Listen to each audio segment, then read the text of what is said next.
നാട്ടിലേക്ക് കൊണ്ടുപോകാനുള്ള സാധനങ്ങൾ പെട്ടിയിൽ അടുക്കി വെക്കുന്ന ജമാലിന്റെ അടുക്കൽ വന്നു സുബൈർ ഒരു ചെറിയ പൊതി കൊടുത്തുകൊണ്ട് പറഞ്ഞു, ഇതെന്റെ വീട്ടിൽ കൊടുക്കണം. എന്റെ ഉമ്മാക്ക് പർദ്ദയും ഉപ്പാക്ക് ഒരു ടോർച്ചും. പറഞ്ഞു നിർത്തിയതും കട്ടിലിൽ കിടക്കുന്നുണ്ടായിരുന്ന മുസ്തഫ ഹാജി സുബൈറിന്റെ അടുത്തേക്ക് വന്നു തെല്ല് ദേഷ്യത്തോടെ ചോദിച്ചു, അല്ല സുബൈറെ, നീ നാട്ടിൽ പോകുന്നവരുടെ കയ്യിലൊക്കെ ഇങ്ങനെ സാധനങ്ങൾ കൊടുത്തയച്ച് ഇവിടെ ഇരുന്നാലും മതിയോ? നിനക്ക് നാട്ടിലൊന്നും പോവണ്ടേ? സുബൈർ ഒരു മൂളലോടുകൂടി, എന്റെ അവസ്ഥ ഇക്കാക്ക് അറിഞ്ഞൂടെ എന്ന് പറഞ്ഞ് സുബൈർ തന്റെ കട്ടിൽ ചെന്നിരുന്നു. നിന്റെ അവസ്ഥ അറിഞ്ഞിട്ട് തന്നെയാണ് ഞാൻ പറയുന്നത്. 1-2 വർഷമാണോ നീ ഇവിടെ വന്നിട്ട് കഴിഞ്ഞത്? 5 വർഷം കഴിഞ്ഞില്ലേ? നിന്റെ വീട്ടുകാർക്ക് നിന്നെ കാണണ്ടേ? രാവും പകലും വീട്ടുകാരുടെ കാര്യം മാത്രം ആലോചിച്ച് നടക്കുന്ന നിനക്ക് അവരെ കാണണ്ടേ? കടവും പ്രാരാബ്ദങ്ങളും ഉണ്ടെന്ന് കരുതി നിന്റെ ജീവിതം ഇങ്ങനെ നശിപ്പിക്കരുത്. കട്ടിലിൽ മലർന്നു കിടക്കുന്ന സുബൈറിനെ നോക്കി മുസ്തഫ ഹാജി നിർത്താതെ പറഞ്ഞുകൊണ്ടിരുന്നു. സുബൈറിന് അരികിൽ വന്നിരുന്ന് ജമാല് പറഞ്ഞു, സുബൈർ, നീ നാട്ടിലേക്ക് പോയിട്ടൊന്നു വാ. എല്ലാ കഷ്ടപ്പാടുകളും തീർന്നിട്ട് പോകാൻ നമ്മൾക്ക് കഴിയില്ല. നിന്റെ വീട്ടിൽ കഴിഞ്ഞ പ്രാവശ്യം ഞാൻ ലീവിന് പോയപ്പോൾ നിന്റെ ഉമ്മാക്ക് നിന്നെ കുറിച്ച് ചോദിക്കാനുള്ളൂ. നിന്നെ കണ്ടിട്ട് വേണം ഒന്ന് കണ്ണടക്കാൻ എന്നൊക്കെ പറഞ്ഞപ്പോൾ ഞാൻ അവർക്ക് വാക്കു കൊടുത്തിരുന്നു നിന്നെ ലീവിന് പറഞ്ഞേക്കാമെന്ന്. പക്ഷേ ഞാൻ തിരിച്ചു വന്ന ഉടനെ നിന്റെ പെങ്ങടെ കല്യാണം ശരിയായി ആ കടം വീടിയിട്ട് പോവാ എന്ന് നീ അന്ന് പറഞ്ഞു. നിനക്കൊരു ജീവിതം വേണ്ടേ? എല്ലാവർക്കും നീ ജീവിതം കൊടുത്തു, നിനക്കും വേണം ഒരു ജീവിതം. അതിനും നീ ഒന്ന് നാട്ടിൽ പോയി വരണം. ജമാലിന്റെ വാക്കുകേട്ട് സുബൈർ നെടുവീർപ്പ് കൊണ്ട് പറഞ്ഞു, ജമാല്, പോകാൻ കൊതിയില്ലാഞ്ഞിട്ടോ വീട്ടുകാരെ കാണുവാനുള്ള ആശ ഇല്ലാഞ്ഞിട്ടല്ല. എന്റെ കയ്യില് ബാക്കി പറയാതെ സുബൈർ നിർത്തി. കള്ളിമുണ്ട് പൊക്കിളിന് മുകളിലേക്ക് മുറുക്കിയെടുത്തുകൊണ്ട് മുസ്തഫ ഹാജി സുബൈറോട് പറഞ്ഞു, സുബൈറെ, നീ നാട്ടിൽ പോയി വരാനുള്ള എല്ലാ ചിലവുകളും ഞാൻ നോക്കിക്കൊള്ളാം. നിനക്ക് 3 മാസം നിൽക്കാനുള്ള കാശ് ഞാൻ തരാം. സാവധാനം നീ ഉണ്ടാകുമ്പോൾ തന്നാൽ മതി. എന്റെ മകനെ പോലെയാണ് ഞാൻ നിന്നെ കണ്ടത്. നിന്നെ പോലെ ഒരു മകനെ കിട്ടാൻ ഞാൻ പലപ്പോഴും കൊതിച്ചിട്ടുണ്ട്. പോയി ഒരു പെണ്ണൊക്കെ കെട്ടിവാ, നിന്റെ വിഷമങ്ങളെല്ലാം മാറും. പടച്ച റബ്ബ് നിന്നെ കാക്കും.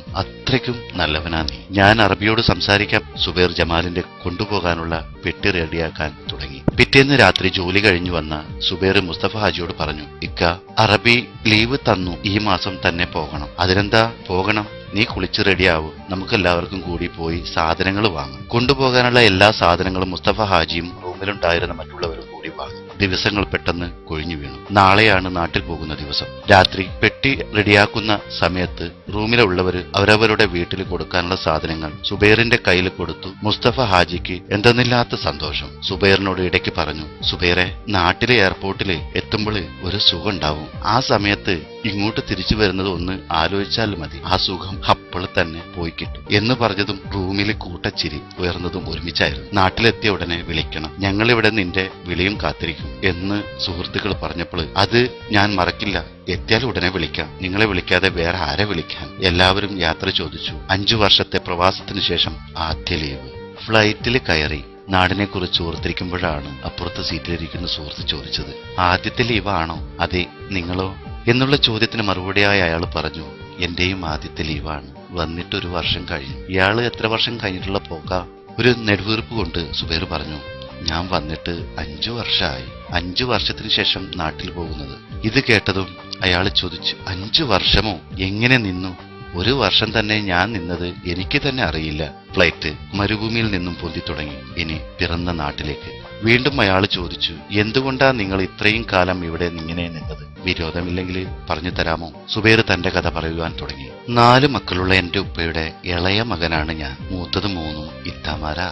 ജനിച്ച അന്ന് മുതലേ എന്റെ ഉപ്പ വലിയ കാശുകാരനായിരുന്നു. പക്ഷേ എവിടെയോ എന്തോ സംഭവിച്ചു. പെട്ടെന്ന് ഞങ്ങൾ ഒറ്റപ്പെട്ടുപോയി. ഞാൻ കോളേജിൽ പോകുന്ന സമയത്താണ് മൂത്ത പെങ്ങളുടെ കല്യാണം കഴിപ്പിക്കുന്നത്. ആ കല്യാണം കഴിഞ്ഞതോടെ എന്റെ വീട്ടുകാര് വലിയ കടക്കണിയിൽ അത് വീട്ടാനുള്ള തത്രപ്പാടിനു വേണ്ടി ഞാൻ ഇങ്ങോട്ട് കയറേണ്ടി വന്നു. ഈ പണം കായ്ക്കുന്ന നാട്ടിലേക്ക്. അങ്ങനെ കടം വീട്ടി. അപ്പോഴേക്കും അടുത്ത പെങ്ങളുടെ കല്യാണം, പിന്നെ അവസാനത്തെ പെങ്ങളുടെ കല്യാണം. ഇതിന്റെ എല്ലാം കടങ്ങൾ വീട്ടാൻ ഞാനല്ലാതെ എന്റെ കുടുംബത്തിന് ആരും ഉണ്ടായിരുന്നില്ല. അത് കാരണം ഞാൻ എന്റെ ജീവിതം മറന്നുപോയി. അവർക്ക് വേണ്ടി, അവരെ സന്തോഷത്തിന് വേണ്ടി ജീവിക്കുമായിരുന്നു. പക്ഷേ കാലം നമ്മൾക്ക് വേണ്ടി കാത്തു നിൽക്കില്ലല്ലോ. 5 വർഷം കഴിഞ്ഞത് അറിഞ്ഞില്ല. സുബൈറിനെ കൂടുതൽ പരിചയപ്പെട്ട അവന് പറഞ്ഞു, ഞാനൊക്കെ എത്രയോ ഭാഗ്യവാനാണ് സുബൈറെ. ഇത്രയും ടെൻഷനുകൾ മനസ്സിൽ കൊണ്ടു നടക്കുന്ന ഒരുപാട് പേരുടെ ജീവിതം ഞാൻ നേരിൽ കണ്ടു. ഞാനൊന്നും വിഷമം എന്താണെന്ന് അറിഞ്ഞിട്ടില്ല. എന്നെ അറിയിച്ചിട്ടുമില്ല എന്റെ ഫാദർ. അതുകൊണ്ട് തന്നെയാണ് ഞാൻ എന്റെ ജോലി ഇട്ടറിഞ്ഞ് ഇപ്പോൾ നാട്ടിലേക്ക് കയറിയത്. നിങ്ങൾ എന്റെ കണ്ണ് നിറയിച്ചു സുബൈറെ. വെറുതെ ചിരിച്ചുകൊണ്ട് സുബൈർ പറഞ്ഞു, ഇങ്ങനെയൊക്കെയാ ജീവിതം. ഇതിനേക്കാൾ കൂടുതൽ അനുഭവിക്കുന്ന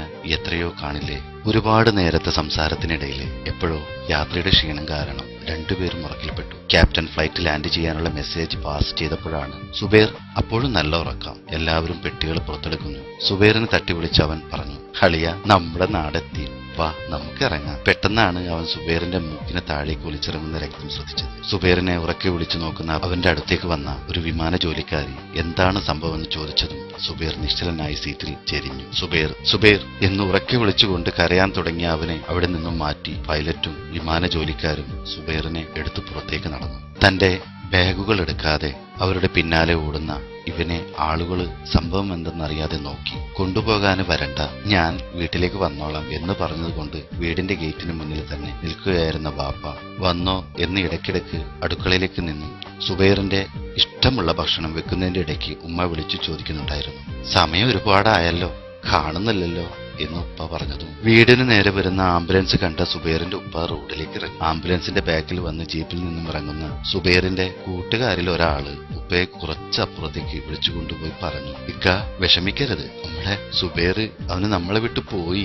അവനെ മാറ്റി നിർത്തി ആംബുലൻസിന് നേരെ മോനെ എന്ന് കരഞ്ഞു വിളിച്ച് ഓടിയ ഉപ്പയെ എല്ലാവരും ചേർന്ന് പിടിച്ചു. സംഭവം എന്തെന്നറിയാതെ അടുക്കളയിൽ നിന്നും ഓടി വന്ന ഉമ്മ സുബൈറിന്റെ ബോഡി ഇറക്കുന്നതും കണ്ടതും ബോധരഹിതയായി വീണു. സുബൈറിന് മയ്യത്തടങ്ങിയ പെട്ടി വീടിന് മുന്നിൽ വെച്ചു. കൂടെ വീട്ടുകാർക്ക് സുബൈർ കൊണ്ടുവന്ന സാധനങ്ങളും അടങ്ങിയ കരച്ചിലുകൾക്കിടയിൽ ഓടി വന്ന റൂംമേറ്റ് ജമാല് സുബൈറിന്റെ മുഖത്തേക്ക് നോക്കാനാവാതെ വിതുമ്പിക്കൊണ്ടിരുന്നു. കുറച്ചപ്പുറത്തേക്ക് മാറിന്ന് ഫോണെടുത്ത് മുസ്തഫ ഹാജിക്ക് വിളിച്ചു. ഫോണെടുത്തതും മിണ്ടാതെ നിൽക്കുന്ന ജമാലിനോട് മുസ്തഫ ഹാജി ദേഷ്യത്തോടെ ചോദിച്ചു, ജമാലെ, കളിപ്പിക്കാതെ കാര്യം പറ, എന്താ നാട്ടിൽ വിശേഷം? തേങ്ങല് മാറാതെ തന്നെ ജമാല് പറഞ്ഞു തുടങ്ങി. ഞാൻ സുബൈറിന്റെ വീട്ടിൽ നിന്നാണ് വിളിക്കുന്നത്. നമ്മുടെ സുബൈർ പോയി. അവൻ പറഞ്ഞിരുന്ന ടെൻഷൻ ഇല്ലാത്ത ലോകത്തേക്ക് സുബൈർ പോയി. ജമാലിന്റെ കരച്ചില് ഫോണിലൂടെ കേൾക്കുന്ന മുസ്തഫ ഹാജിയുടെ കയ്യിൽ മൊബൈൽ ബെഡിലേക്ക് വീണു. നെഞ്ചിൽ കൈവച്ച് നേർത്ത ശബ്ദത്തിൽ മുസ്തഫ ഹാജി പറഞ്ഞു വെച്ചു, ഇന്നാ ഇലൈഹി വ ഇന്നാ ഇലൈഹി റാജിഊൻ. പ്രവാസി സ്വപ്നങ്ങൾ നെയ്തുകൂട്ടുവാൻ ഒരിക്കലും പോവണില്ലെന്നുറപ്പുള്ള ഒരുപാട് മോഹങ്ങൾ നെഞ്ചിലൊതുക്കി നടക്കുവാൻ സുബൈറിനെ പോലെ എത്രയെത്ര പ്രവാസികൾ എന്ന് സ്നേഹത്തോടെ നിങ്ങളുടെ സ്വന്തം അസ്ലം ചട്ടൻ സാർ.